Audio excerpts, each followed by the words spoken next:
India आघाडीला आता मोठा धक्का बसलाय। ममता बॅनर्जी यांनी स्वबळावर निवडणूक लढवण्याचा निर्णय घेतलाय। ममता बॅनर्जी यांनी स्वबळावर निवडणूक लढवण्याचा निर्णय घेतलाय, त्यामुळे आता इंडिया आघाडीसाठी हा मोठा धक्का म्हणावा लागेल।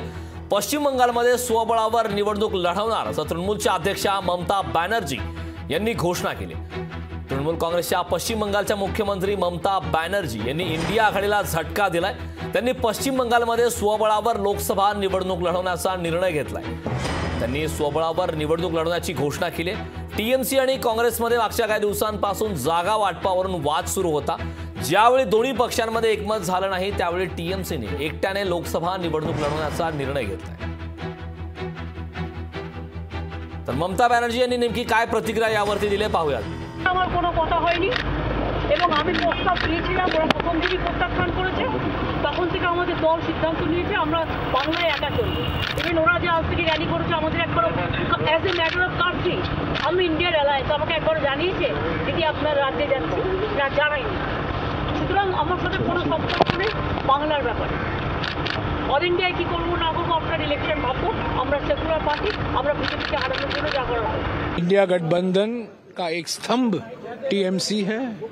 इंडिया गठबंधन की कल्पना हम नहीं कर सकते ममता जी के बिना।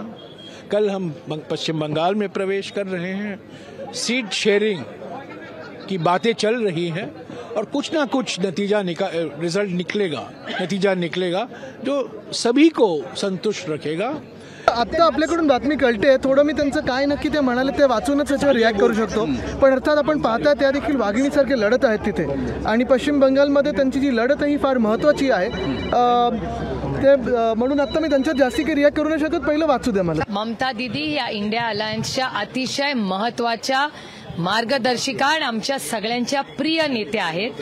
इंडिया अलायन्सचा त्यांचा सीट शेअरिंगचा प्रत्येक राज्याचा मॉडेल वेगळा आहे, त्याच्यामुळे वेस्ट बेंगॉलमध्ये जरी वेगळं पद्धतीने लढणार असू तरी त्या इंडिया अलायन्सच्या वरिष्ठ आमचं ज्यांच्यावर प्रचंड प्रेम आहे अशा नेत्या आहेत आणि त्यांचे जेवढे निवडून येतील ते इंडिया अलायन्स बरोबरच राहतील। असं इंडिया आघाडी देश पातळीवरील आघाडी आहे आणि तिथलं जे काही तयारी चाललेली असते किंवा संघटन चाललेलं असतं ते देश पातळीवर चाललेलं असतं। केंद्रीय नेतृत्व आमचं आहे ते त्यामध्ये लक्ष घालत असतं।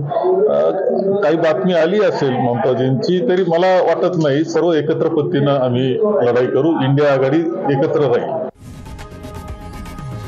लोकशाही मराठी ऐका, पहा, जागरूक रहा।